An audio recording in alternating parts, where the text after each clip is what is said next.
नमस्कार, NMF news पर आप सभी का बहुत स्वागत। मैं हूं आपके साथ अभिषेक पुंडीर। पिछले 2 महीने से उत्तराखंड लगातार कुदरत का कहर झेल रहा है। कहीं बादल फटता है, कहीं भूस्खलन होता है, कहीं भारी बारिश के कारण बाढ़ आती है। ये जो तस्वीरें आप इस वक्त देख रहे हैं, ये उत्तराखंड से लगातार इस तरीके की तस्वीरें रोज आ रही। कहीं बादल फट रहा है, कहीं से अचानक फ्लड आ जा रही है और इस तरीके की दर्जनों घटनाएं अब तक उत्तराखंड में दर्ज की गई है। मुख्य रूप से जलवायु परिवर्तन, भूस्खलन, वनों की कटाई और अनियोजित विकास से जुड़ी इस तरीके की घटनाएं बताई जा रही हैं। फिलहाल जो घटना हुई है वो देहरादून के सहस्त्रधारा में हुई है, जिस पर मुख्यमंत्री पुष्कर सिंह धामी ने भी दुख जताया और बचाव और राहत कार्य को भी तुरंत भेज दिया गया। उत्तराखंड की राजधानी देहरादून के मशहूर सहस्त्रधारा में भारी बारिश के कारण रात में बादल फटने की घटना हुई। जिला प्रशासन का बचाव और राहत अभियान जारी है। इस घटना में कुछ दुकानें बह गई।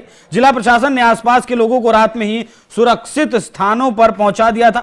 हादसे में अब तक 4 लोगों के मरने की खबर है। कई लोग लापता बताए जा रहे हैं। लोगों की तलाश भी रात से ही लगातार जारी है। आपदा सचिव विनोद कुमार सुमन ने ये जानकारी दी। घटना की जानकारी मिलते ही जो जिलाधिकारी थे उन्होंने कमान संभाली। रात में ही अलग अलग जगहों पर अलग अलग टीमों के साथ समन्वय कर बचाव दल भेजे गए। इसके बाद एसडीआरएफ, एनडीआरएफ और लोक निर्माण विभाग द्वारा जेसीबी और अन्य उपकरणों के साथ बचाव अभियान किया गया। जिला प्रशासन आपदा के मद्देनजर अलर्ट मोड पर नजर आ रहा है। देहरादून में बादल फटने के बाद ऋषिकेश में आज सुबह से चंद्रभागा नदी उफान पर है। नदी का पानी हाईवे तक पहुंच गया। चंद्रभागा नदी में फंसे 3 लोगों को एसडीआरएफ की टीम ने रेस्क्यू भी किया है। उत्तराखंड के मुख्यमंत्री पुष्कर सिंह धामी ने कहा कि देहरादून के सहस्त्रधारा में देर रात हुई अतिवृष्टि से कुछ दुकानों को नुकसान पहुंचने की दुखद सूचना प्राप्त हुई। जिला प्रशासन, एसडीआरएफ, पुलिस मौके पर पहुंचकर राहत और बचाव कार्य में जुटे हुए हैं। इस संबंध में निरंतर स्थानीय प्रशासन से संपर्क में हूं और स्वयं स्थिति की निगरानी कर रहा हूं। ईश्वर से सभी के सकुशल होने की कामना की जाती है। प्रधानमंत्री नरेंद्र मोदी और केंद्रीय गृह मंत्री अमित शाह ने भी उत्तराखंड के मुख्यमंत्री पुष्कर सिंह धामी से इस घटना के बाद बात की है। भारी बारिश से जो स्थिति उत्पन्न हुई है उसकी विस्तार से जानकारी ली है। मुख्यमंत्री कार्यालय की तरफ से बताया गया कि दोनों नेताओं ने हर मुमकिन मदद का आश्वासन दिया और इस बात पर जोर दिया कि केंद्र सरकार संकट की इस घड़ी में उत्तराखंड के साथ पूरी तरीके से खड़ी है। यहां पर सीएमओ ने भी बताया कि मुख्यमंत्री धामी ने प्रधानमंत्री और गृह मंत्री का आभार भी जताया, जिस तरीके से उन्होंने मदद का आश्वासन दिया है। और प्रधानमंत्री नरेंद्र मोदी तो लगातार केदारनाथ जाते हैं। एक अलग से जुड़ाव उत्तराखंड से उनका है और वो भी उनका भी हृदय विदारक इस सिचुएशन से, इस संकट की घड़ी से वो भी परेशान है।